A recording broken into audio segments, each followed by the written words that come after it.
Banyak yang mengira turunnya harga sawit belakangan ini cuma permainan tengkulak lokal. Padahal di tingkat pusat ada skenario raksasa yang sedang dimainkan. Presiden Prabowo Subianto baru saja mengunci gerbang ekspor CPO lewat satu pintu.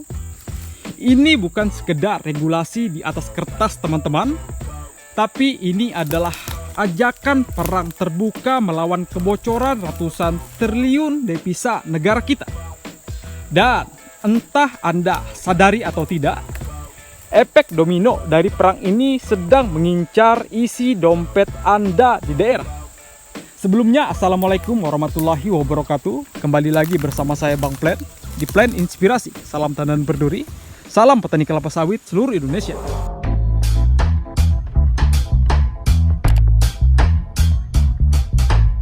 Nah, pertanyaannya, kenapa pemerintah sampai senekat ini mengunci gerbang ekspor sawit? Jawabannya sederhana. Selama puluhan tahun ini tata niaga sawit kita itu bocor parah. Korporasi raksasa bebas menjual CPO langsung ke luar negeri. Lalu apa yang terjadi? Muncul celah manipulasi laporan volume.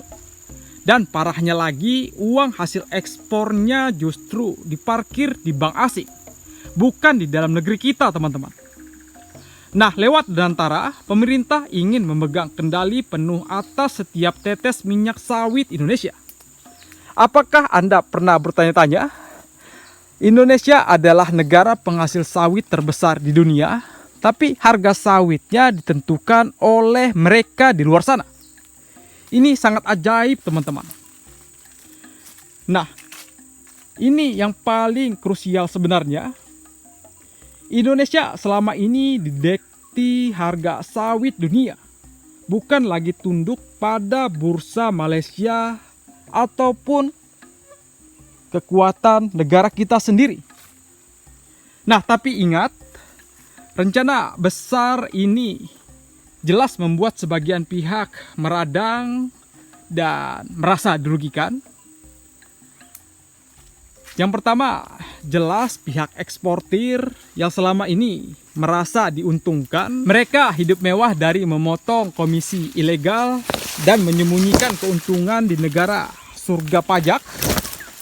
Begitu gerbang dikunci dan diawasi ketat oleh negara, ruang gerak mereka akan mengecilkan laporan nilai ekspor demi terhindar pajak, dan bisa-bisa mereka tamat, teman-teman.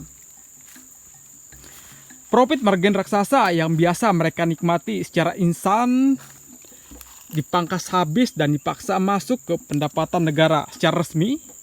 Nah, imbasnya ternyata merembet ke bawah, merembet ke petani sawit seperti kita. Nah, ini adalah alasan kenapa PKS di dekat lahan Anda mulai bertingkah. Nah, kemudian ada kelompok kedua yang terganggu. Kelompok kedua ini adalah PKS yang selama ini mencurangi kita sebagai petani sawit, teman-teman. Selama ini PKS kurang terkontrol dan kurang diawasi. Mereka berpotensi besar mengambil keuntungan sebesar-besarnya dari petani sawit seperti kita. Apa yang mereka lakukan? Mereka refleks menahan pembelian buah dan memperketat sortasi timbangan ke petani swadaya seperti kita demi menyelamatkan arus kas mereka sendiri. Jadi potongan timbangan Anda yang naik adalah imbas kepanikan mereka di atas situasi saat ini. Sebenarnya bukan cuma petani lokal yang panik saat ini. Negara importir raksasa seperti Uni Eropa, Cina, dan India juga ikut gerah. Selama ini mereka memakai strategi pecah belah. Mereka menggunakan perusahaan-perusahaan swasta di Indonesia agar bisa membeli CPO dengan harga semurah mungkin. Akan tetapi begitu ada keinginan dan gebrakan proses ekspor satu pintu ini, mereka mulai panik. Gerbang tunggal ini adalah posisi tawar kita menjadi absolut, teman-teman. Memang dampaknya sementara waktu ini buruk, akan tetapi sebenarnya ini punya dampak positif ke depannya, bisa menaikkan kesejahteraan kita sebagai petani, karena secara otomatis kita bisa mengatur harga kita sendiri. Lalu bagaimana nasib kita sebagai petani swadaya yang berada di tengah badai saat ini? Jujur saja, di masa transisi ini yang paling pertama babak belur adalah kita, karena kita menghadapi fluktuasi harga baik di PKS, RAM, di daerah yang sedang kaget dan meraba-raba arah angin kebijakan seperti ini. Tapi secara jangka panjang saya masih optimis jika Danantara sukses menyapu bersih mafia ekspor dan oknum-oknum yang selama ini mengambil keuntungan secara sepihak dari kita. Secara otomatis sirkulasi keuangan petani di tingkat bawah akan menjadi membaik dan harga sawit akan menjadi lebih sehat. Aturan satu pintu ini adalah perjudian terbesar sejarah sawit Indonesia, teman-teman. Jika sukses, kita jadi raja minyak nabati dunia yang sesungguhnya.